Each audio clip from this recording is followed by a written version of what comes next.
हरे कृष्णा कृष्णा कृष्णा हरे हरे। सभी भक्तों को नमस्कार। श्रीमद् भागवत गीता अध्याय 1 अर्जुन की दुविधा श्लोक सहित पूरा हिंदी में सरलार्थ द्वारा आपको समझाया जाएगा। प्रथम अध्याय प्रथम श्लोक। धृतराष्ट्र उवाच धर्मक्षेत्रे कुरुक्षेत्रे संवेतायुत्सवा मामकः पांडवाश्चैव किम कुर्वत संजयः। धृतराष्ट्र बोलते हैं, हे संजय, धर्मभूमि कुरुक्षेत्र में एकत्र हुए मेरे और पांडु के पुत्रों ने युद्ध की इच्छा से एकत्र होने के बाद क्या किया। संजय उवाच दृष्ट्वा तो पांडवानीक व्यूढ़ दुर्योधनस्तदा आचार्यमुपसंगम्य राजा वचनमब्रवीतम्। संजय बोले, तब राजा दुर्योधन ने व्यूह रचना में खड़े हुए पांडवों की सेना को देखकर द्रोणाचार्य के पास जाकर यह वचन कहा। पश्येता पांडुपुत्राणामाचार्य महते चुमोम व्यूणा द्रुपदपुत्रेण तव शिष्येण धीमता। हे आचार्य, अपने बुद्धिमान शिष्य द्रुपद पुत्र धृष्टद्युम्न द्वारा व्यूह के आकार में तैयार खड़ी की हुई पांडु पुत्रों की इस विशाल सेना को देखिए। अत्र शूरा महेश्वसा भीमार्जुन समायुधि युधानो विराटश्व दुपदक्ष महारथ। इस विशाल सेना में महान धनुर्धारी अर्जुन और भीम के समान ही शूरवीर सात्यकी और विराट तथा महारथी द्रुपद आदि हैं। धृतकेतु शेतकितान काशीराजस्य वीर्यवान पुरुजिकुन्ति भोजनस्य शेभयक्ष नरपुण्डवः। युधामन्युक्ष विक्रांत उत्तमजोषाथ वीरवान सौभद्र द्रौपदयाक्ष सर्व एवं महारथा। इसमें धृतकेतु और चेकितान तथा वीर काशीराज पुरोजित कुंती भोज और मनुष्य में श्रेष्ठ शैव्य परम पराक्रमी युधामन्यु वीर उत्तमौजा सुभद्रा का पुत्र अभिमन्यु और द्रौपदी के सभी पुत्र आदि महारथी हैं। अस्माक तो विशिष्टा ये तानि बोध द्विजोतम नायका मम सैन्य से संजयार्थे तानि निमित्ते। हे ब्राह्मणों में श्रेष्ठ, अपने पक्ष में भी जो सेना नायक हैं उनके बारे में भी मैं बता कर रहा हूँ। आपकी जानकारी के लिए अपनी सेना के जो सेनापति हैं उनके नाम बताता हूँ। भवानीश्मिक्ष्य कर्णार्थ कृपस्य समितियुञ्जय अश्वत्थामा विकर्णस्थ सोमदत्तिस्त्वैव च। स्वयं आप द्रोणाचार्य, पितामह भीष्म, कर्ण, युद्धों को जीतने वाले कृपाचार्य तथा वैसे ही अश्वत्थामा और विकर्ण तथा सोमदत्त के पुत्र भूरिश्रवा, सिंधुराज एवं जयद्रथ आदि हैं। अन्य च बहव शूरा मदर्थे त्यक्तजीविताः नाना सशस्त्र प्रहरण सर्वे युद्ध विशारदाः। और भी हमारे लिए जीवन को त्याग देने का संकल्प लिए बहुत से शूरवीर जो अनेक प्रकार के शास्त्रों से सजे हुए हैं और सभी युद्ध करने में निपुण हैं। अप्रार्पात् तत्समाकं बलं भीष्मभिरक्षितं पर्याप्त त्विमेषा बलः भीमाभिरक्षितम्। भीष्म पितामह द्वारा रक्षित हमारी यह सेना सभी प्रकार से अजय, जिसको जीता ना जा सके है, और भीम द्वारा रक्षित इन लोगों की यह सेना जीतने में सुगम आसान है। आयनेषु च सर्वेषु यथा भागमवस्थिता भीष्ममेवाभिरक्षन्तु भवन्त सर्व एवहि।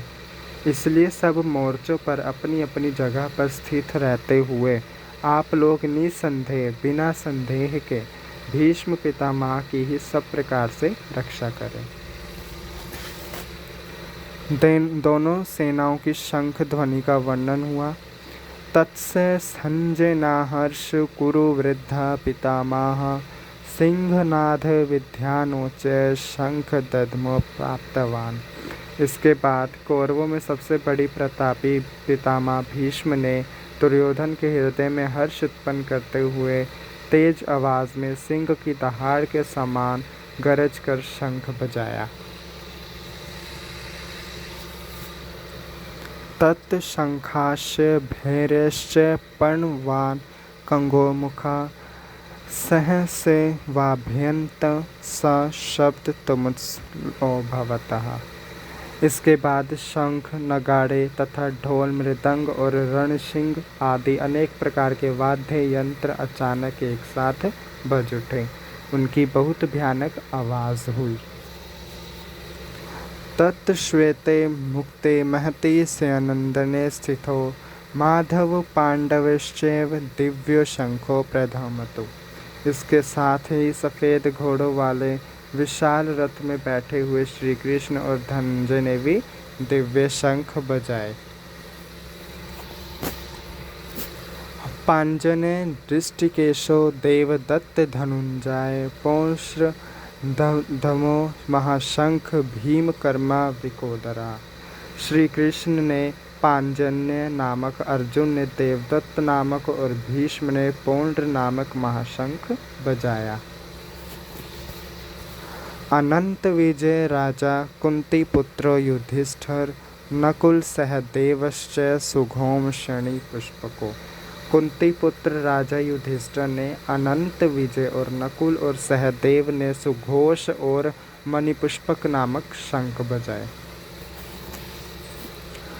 काश्यच परमेवाश शिखंडी च महारथा धृतधुम्नो विराटश्च सात्यकी पराजिता।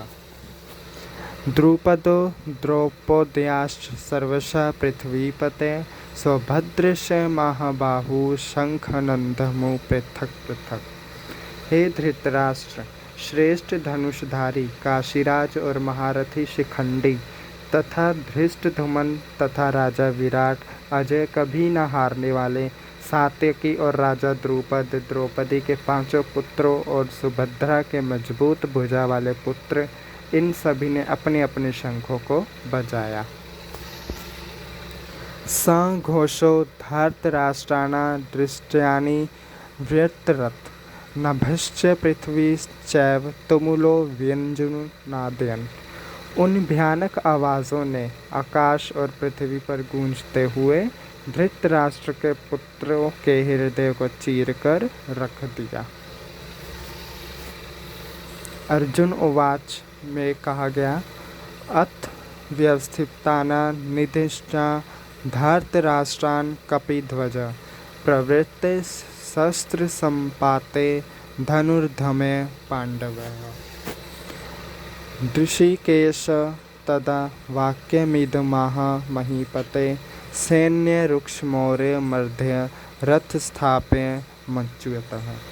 हे राजन, इनके बाद हनुमान से अंकित ध्वज लगे रथ पर बैठे अर्जुन ने आपके पुत्र को वहां पर देखकर उन पर बाण चलाने की तैयारी के लिए धनुष उठाकर ऋषिकेश ने श्री कृष्ण से यह वचन कहे, हे अच्युत, मेरे रथ को दोनों सेनाओं के बीच में ले जाकर खड़ा कीजिए। यावदेति निरीक्षण मह्य योद्ध कामाना नवस्थितान् कर्म्य सह योद्धव्यसिमिन् रण सुमाधमे योत्स समान वैक्ष्यः या एतत्र समागता धार्तराष्ट्र दुर्बुद्धिदे प्रिय चिकित्सर्वः। और जब तक मैं युद्ध क्षेत्र में युद्ध करने की इच्छा से खड़े हुए इन सभी वीर योद्धाओं जिनके साथ मुझे युद्ध करना होगा को अच्छी तरह देख ना लूँ, तथा दुष्ट बुद्धि वाले दुर्योधन की भलाई के लिए इकट्ठे हुए सभी योद्धाओं को अच्छी तरह देख ना लूं, तब तक आप मेरे रथ को दोनों सेनाओं के बीच खड़ा रखें। संजय उवाच एवं मुक्तो दृष्टिकेशो गुंडकेशेन भारत सैन्योन रुक्षु भारिधम्य स्थापित्वा स्थौम्यतमम्। भीष्म द्रोण प्रमुक्तः सर्वेश च महि दीक्षताम् उवाच पार्थ पश्चातान् संवेत्तवान् कुरुनिति। संजय बोले, हे भारत, गुंडाकेश अर्जुन द्वारा ऐसा कहने पर श्री कृष्ण ने दोनों सेनाओं के बीच में भीष्म और द्रोणाचार्य तथा सारे राजाओं के सामने रथ को खड़ा करके कहा, हे पार्थ, युद्ध के लिए इकट्ठे हुए कौरवों को देखो। तत्र पश्यस्थान पार्थ पितृनथ पितामह आचार्य अंत तुला न भारत न पुत्रो न पौत्र न सखी स्थाता। इसके बाद अर्जुन ने उन दोनों ही सेनाओं में स्थित अपने पिता के भाइयों, पितामह, आचार्य, मामा, भाइयों, दोस्तों, ससुरों और सज्जन लोगों को भी देखा। श्वशुरान् सुन्धद्वैश्चैव सेनायोरुभयोरपि तांसि शम्य स कौन्तेय सर्वान् बन्धून्। उन उपस्थित सारे बंधुओं को देखकर कुंती के पुत्र अर्जुन ने बहुत उदास होकर शोक करते हुए यह वचन कहे, हे मेरे प्रिय श्री कृष्ण, युद्ध की इच्छा से इकट्ठे हुए अपने इन लोगों को देखकर मेरे शरीर के अंग शिथिल मतलब ढीले पड़ रहे हैं और मेरा मुंह भी सूख रहा है। कृपया पर्याविष्टो विषीदत्रिदम्भवृतवत्। मेरे शरीर में कंपन एवं रोमांच हो रहा है, हाथ से गांडीव धनुष गिर रहा है और मेरी त्वचा भी बहुत जल रही है। अर्जुन उवाच दृष्ट्वं स्वजनां कृष्ण युत्सवं स्वमुपस्थितम्। और हे केशव, अब मैं खड़े रहने में भी समर्थ नहीं हूँ, मेरा मन भ्रमित हो रहा है। सिधन्ति मम गत्राणि मुख च परिशुष्यति वैपयुश्च शरीरे में रोम हर्षश्च जायते। मैं लक्षणों को भी प्रतिकूल देख रहा हूँ तथा युद्ध में अपने लोगों को मारने में भलाई भी नहीं देख रहा हूँ। हे कृष्ण, मैं ना तो विजय चाहता हूँ ना राज्य तथा सुखों को ही देख रहा हूँ। गांडीव सरसते हस्ता त्वकश्चैव परिहृदाते न च शक्नोम्यवस्थातु भ्रमतीव च मे मन। हे गोविंद, हमारे लिए ऐसे राज्य का क्या उपयोग या ऐसे भोगों और जीवन से भी क्या लाभ। निमितानि च पश्यामि विपरीतानि केशव न च श्रेयोनुपश्यामि हत्वा स्वजन्महावे। न कांक्षे विजय न कृष्ण न च राज्य सुखानि च कीनो राजेन गोविंद के भोगे जीवी तेनवा। हमें जिनके लिए राज्य, भोग और सुख आदि की इच्छा है, वह सभी अर्थात आचार्य, पितृगण, पुत्र, पितामह, मामा, शवसुर, पौत्र, साले और संबंधी प्राणों और धन का मोह त्याग कर मेरे सामने युद्ध करने को आ खड़े हुए हैं। इसलिए हे मधुसूदन, हे श्री कृष्ण, यदि यह लोग मुझे मार भी दें फिर भी मैं इनको मारना नहीं चाहता। येषामर्थे कामशित न राज्य भोगा सुखानि च हम इमेव स्थिता युद्धे प्राण सत्यत्वा धनानि च। आचार्य पितर पुत्रास्तथैव च पितामह मातुला श्वशुरा पौत्रा श्याला संबंधी तथा। हे जनार्दन, तीनों लोगों को राज्य की प्राप्ति के लिए भी मैं इन्हें मारना नहीं चाहता हूँ।